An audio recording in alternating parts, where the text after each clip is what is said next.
శ్రీమాత్రే నమ. జై గురు దత్తాత్రేయ నమ. ఈ వీడియోలో మనం సింహరాశి వారికి జూలై 1 నుంచి 15వ తారీఖు మధ్యలో జరగబోయే పక్ష ఫలితాలు తెలుసుకుందాం. మరి ఈ వారం నుంచి ఈ రాశి వారికి శనిగ్రహ అనుగ్రహం తిరిగి ప్రారంభమైంది. జూన్ 30వ తారీఖు నుంచి శని వక్రగమనం ప్రారంభమైంది. గత కొంతకాలంగా సింహరాశి వారికి సప్తమ స్థానగతుడైనటువంటి శని భగవానుడు ఏదో కారణం వల్ల ఇబ్బంది పెట్టడం, పనులు వాయిదా పడడం జరిగింది. ఇప్పుడు 6వ భావంలో ఉన్న ప్రభావాన్ని తిరిగి ప్రారంభించడం జరుగుతూ ఉంటుంది. ఈ కారణం వల్ల జాతకుడికి ముఖ్యంగా శత్రువులపై విజయాన్ని, ఉద్యోగ ప్రయత్నంలో విజయాన్ని కలిగించే అవకాశం ఉంటుంది. ఈ రెండు కంపల్సరీగా ఉంటాయి. అయితే ఈ శని వక్రగమనం వల్ల మీకు గతంలో ఆగిపోయినటువంటి పనులు తిరిగి ప్రారంభించి దాన్ని మళ్ళీ సంపూర్ణం చేయడం జరుగుతుంది. ముఖ్యంగా ఉద్యోగ సంబంధించిన విషయాల్లో, అలాగే వివాహానికి సంబంధించిన విషయంలో కూడా, ఎందుకంటే 6, 7 భావాలు యాక్టివేట్ అవుతాయి కాబట్టి మీరు గతంలో ఏదైనా ఉద్యోగానికి ప్రయత్నం చేసి ఉండి మధ్యలో ఆగిపోయి ఉన్నా, ఏదైనా వివాహ సంబంధం, అది అబ్బాయిలకు కానీ అమ్మాయిలకు కానీ ప్రయత్నం చేసి ఏదో దాన్ని పెండింగ్లో పెట్టడమో పక్కన పెట్టడమో ఆగిపోయి ఉంటే తిరిగి దాన్ని మళ్ళీ ఒక్కసారి పరిశీలించి వాళ్ళతో సంప్రదిస్తే ఆగిపోయినటువంటి ఈ వివాహ ప్రయత్నం తిరిగి ప్రారంభమవుతుంది. మళ్ళీ మీకు ఆ సంబంధం కుదిరే అవకాశం ఉంది. అలాగే భార్యాభర్తల మధ్య విభేదాలు ఉండి టెంపరీగా విడిపోయి ఉన్న వాళ్ళు మళ్ళా మీరు కానీ వాళ్ళు కానీ ఎవరో ఒకరు గతాన్ని మర్చిపోతే తిరిగి మళ్ళా కొత్త జీవితాన్ని ప్రారంభించవచ్చు. అలాగే మరి ఉద్యోగ విషయంలో ఏదో కారణం వల్ల ఉద్యోగం మానివేసి ఉన్నా, సస్పెండ్ అయి ఉన్నా, వేకెన్సీలో ఉన్న తిరిగి మీరు మీ యొక్క ప్రయత్నాలు ప్రారంభిస్తే తిరిగి మీ ఉద్యోగం మీకు వచ్చే అవకాశం ఉంటుంది. కాబట్టి ఏదైనా కొంత రాజీ పడాలి, కొంత తగ్గి ప్రయత్నం చేయాలి. ఒకవేళ ఏదైనా ఈ వివాహ విషయంలో కానీ ఉద్యోగ విషయంలో కానీ తప్పు మీ వైపే ఉంటే దాన్ని నిర్భయంగా ఒప్పుకోండి, ఏం పర్వాలేదు, ఖచ్చితంగా అది సాల్వ్ అవుతుంది. తర్వాత అంతా గతం అంతా మామూలుగానే ఉంటుంది. కాబట్టి ఏదన్నా కొంతవరకు మీరు తగ్గి మీ తప్పు ఒప్పుకుంటే ఈ 2 విషయాల్లో, అటు వివాహ విషయం కాంప్రమైజ్ అవుతుంది, ఉద్యోగ విషయంలో కూడా అనుకూలంగా ఉంటుంది. మరి ముఖ్యంగా మీకు దగ్గర బంధువులతో, ముఖ్యంగా తండ్రి గారితో కానీ, అలాగే మీరు పెద్దవారైతే మీ సంతానంతో కానీ, అలాగే తాతగారు అలాంటి వాళ్ళతో ఏమైనా ప్రాబ్లమ్స్ ఉంటే మరి ఈ సమయంలో మీరు వాటిని కూడా సాల్వ్ చేసుకుంటే తిరిగి మీ పాత బంధుత్వం ప్రారంభమయ్యే అవకాశం ఉంది. ఇది ఒక మంచి మార్పు ఈ సింహరాశి వారికి ఈ నెల 1వ తారీఖు నుంచి. ఇక కుజుడు మీకు కూడా జూలై 12 వరకు భాగ్యస్థానంలో ఉంటూ మీలో ఉన్నటువంటి టాలెంట్కి, సామర్థ్యానికి తగిన గుర్తింపు రావడం జరుగుతుంది. అలాగే మీ యొక్క సంతానం యొక్క అభివృద్ధి కూడా మీకు ఆనందదాయకంగా ఉంటుంది. వాళ్ళు ఏదో ఒక దాంట్లో సక్సెస్ అవుతారు.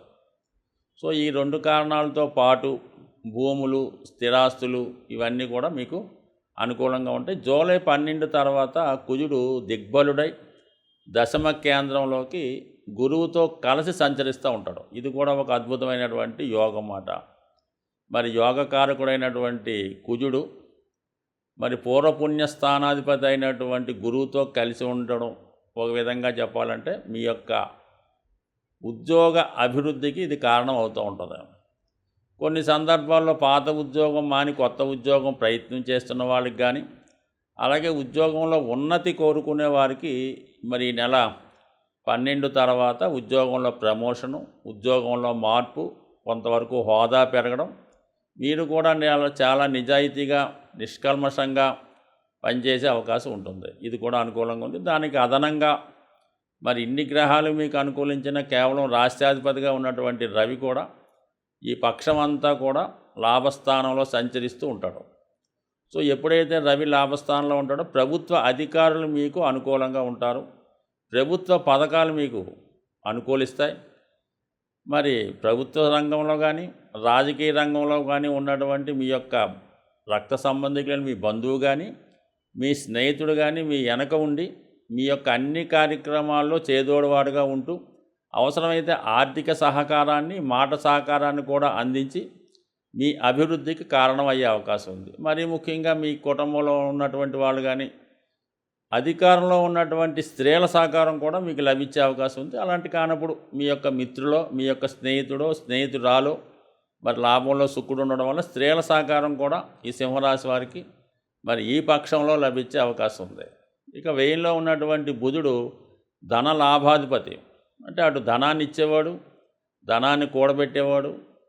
బుధుడు వ్యయంలో ఉండడం వల్ల జాతకుడు ఎలక్ట్రానిక్ వస్తువుల కొరకు, కమ్యూనికేషన్స్ కొరకు, గృహంలో అవసరాల కొరకు, ముఖ్యంగా విద్యార్థుల యొక్క చదువు కొరకు, మరి మీరే సింహరాశి వారే విద్యార్థి అయితే వాళ్ళకి అవసరమైనటువంటి ల్యాప్టాప్లు, కంప్యూటర్ లాంటివి కొనుక్కునే నిమిత్తం మరి బుధుడు మీకు కొంతవరకు వ్యయాన్ని, అదే వ్యాపార రంగంలో ఉన్నవాళ్ళు వ్యాపార విస్తరణ కొరకు కానీ, వ్యాపార అవసరాల కొరకు కానీ తగినటువంటి ఎలక్ట్రానిక్ వస్తువులు, సదుపాయాలు, ఫర్నిచరు, ఆఫీస్ని రినోవేషన్ చేయడము, ఇలాంటి కార్యక్రమాలు చేయడంలో చాలా బిజీగా ఉండే అవకాశం ఉంది.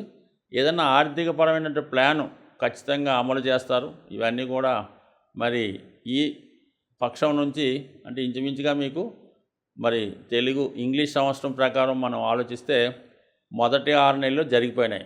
పెద్దగా నో ప్రోగ్రెస్, యాజ్ ఇట్ ఈజ్గా ఆ రోజు ఈ రోజు స్థితి ఒకేలాగా ఉంటుంది, ఇంచుమించుగా 99%. కానీ ఈ రోజు నుంచి మళ్ళీ రెండవ హాఫ్ ప్రారంభమవుతుంది. అంటే తెలుగు సంవత్సరం, ఇంగ్లీష్ సంవత్సరంలో జూలై 1 నుంచి డిసెంబర్ 31 లోపు మాత్రం ఖచ్చితంగా ఈ రోజు నుంచి జరిగే మార్పు మిమ్మల్ని మంచి అభివృద్ధి వైపు తీసుకెళ్లే అవకాశం ఉంటుంది. చాలామంది ఈ మాస ఫలితాలు, పక్ష ఫలితాలు వాళ్ళని గమనిస్తూ రుణ సమస్యలతో చాలామంది బాధపడడం జరుగుతూ ఉంటుంది. చాలామంది అడుగుతూ ఉంటారు, ఈ రుణం తీరే విధానం ఏమైనా ఉంటుందా అని అడుగుతూ ఉంటారు. అంటే రుణం అన్నది ఏంటంటే కేవలం మనం ఒకరి దగ్గర తీసుకున్నటువంటి ధనమే కాకుండా కొన్ని జన్మతా కొన్ని బాధ్యతలు వస్తుంటాయి, వాటిని కూడా మనం రుణంగానే అంటూ ఉంటారు. అయితే ఏదన్నా ఒకరి దగ్గర తీసుకున్నటువంటి ధనం తిరిగి తీర్చే ప్రయత్నంలో చాలామంది కొన్ని సూచనలు ఏ విధంగా తీర్చాలన్నటువంటి విషయాన్ని అడుగుతుంటారు. అయితే కామన్గా రుణం తీరాలంటే ముందుగా అది కొద్దిగా జోక్గా ఉన్నా ముందు అప్పు చేయడం అన్నది స్టాప్ చేయాలి ఏదో విధంగా. అలాగే మీ యొక్క ఆదాయంలో ఎంతవరకు మనకి మిగిల్చుకోగలం అన్నది పరిశీలించి మీ యొక్క జన్మ నక్షత్రానికి సాధన తార వస్తుంది ఒకరోజు. అంటే మీది అశ్విని అయితే ఆరుద్ర, ఇలాగ మీకు నాలెడ్జ్ ఉన్న వాళ్ళకి అర్థమవుద్ది. ఆ సాధన తార ఉన్న రోజున ఎవరికైతే మీరు ధనం ఇవ్వాలో వాళ్ళ దగ్గరికి మీరు వెళ్ళి, సార్ ఈ రోజు నుంచి మీకు కంపల్సరీగా నేను మీ యొక్క రుణం తీర్చే ప్రయత్నం చేస్తున్నాను, దానికి ప్రారంభంగా ఈరోజు ఇగో ఈ ధనాన్ని మీరు స్వీకరించి దాన్ని జమ కట్టుకోండి అని చెప్పి వాళ్ళతో ఆతిథ్యం ఏదో టీయో మంచినీళ్ళో తాగి ఖచ్చితంగా మీరు మీ గృహానికి రావడం చేయండి. అలాగే ప్రతి 9 రోజులకి ఒక సాధన తార వస్తుంటుంది. అప్పుడు డైరెక్ట్గా అతనికి కాకపోయినా ఏదైనా ఒక బ్యాంక్ అకౌంట్లోనో ఒక డబ్బాలోనో మీరు ఆ సాధన తార రోజు అతను అప్పు తీర్చే ప్రయత్నం కొంత అమౌంట్ యాడ్ చేయండి. ఎంతో కొంత అమౌంట్ చేసి నెక్స్ట్ మళ్ళీ 9వ రోజు నాటికి మళ్ళీ ఎంతో కొంత జమ చేసి ఈ విధంగా చేయడం వల్ల నెమ్మదిగా మీ యొక్క రుణం కంపల్సరీగా తీరే ప్రయత్నం జరుగుతూ ఉంటుంది. రుణదాతల ఒత్తిడి ఎక్కువగా ఉంది, ఏదో వచ్చి ఇబ్బంది పెడుతున్నారు, పదే ఫోన్ చేస్తున్నారు. అలాంటి సమయంలో మాత్రం మీరు కంపల్సరీగా ఏదన్నా హనుమాన్ టెంపుల్లో శుక్రవారం రోజు, అది ఉదయం అయితే ఉదయం, లేదంటే సాయంకాలం అయితే సాయంకాలం, ఒక 6 గులాబీ పూలు తాజాగా ఉన్నవి హనుమాన్ ఆలయంలో సమర్పించండి. స్వామిని అలంకరించమనండి. అక్కడ ఉన్నటువంటి సింధూరం బొట్టు తీసుకొని మీరు తిలకంగా ధరించండి. ఇలా ఒక 6 శుక్రవారాలు స్వామికి ఈ ఎర్ర గులాబీలు సమర్పించడం వల్ల మీకు కంపల్సరిగా రుణదాతల నుంచి ఒత్తిడి తగ్గుతుంది. ఏదో విధంగా రుణం తీర్చే ప్రయత్నం కూడా కనబడుతుంటుంది. సో ఏదైనా రుణం తీర్చాలంటే కొంత ప్రయత్నం కూడా అవసరం. అలాగే ఏదన్నా ఒక నియమాన్ని పాటించడం అంటే ఒక దీక్ష. ఈ అప్పు తీర్చేదాకా మనం ఏదో ఈ సిగరెట్ కాల్చడం, లేదంటే ఈ మందు తాగడం, లేదంటే ఈ స్త్రీతో నేను మాట్లాడడం. ఎందుకంటే సాధారణంగా అప్పుల పాలైన వాడికి ఇలాంటిది ఏదో ఒక అలవాటు ఉంటుంది. లేదంటే ఒక పేకాట, లేదంటే ఒక బెట్టింగు. దీనివల్లే అతను అప్పుల పాలవడం జరుగుతుంది. కాబట్టి అది ఒక నియమంగా పెట్టుకొని, అంటే ఏ కారణం వల్ల మీరు అప్పు అయితే చేశారో అది మీరు నియమంగా దాన్ని వదులుకునే ప్రయత్నం చేయడం వల్ల కూడా ఖచ్చితంగా మీకు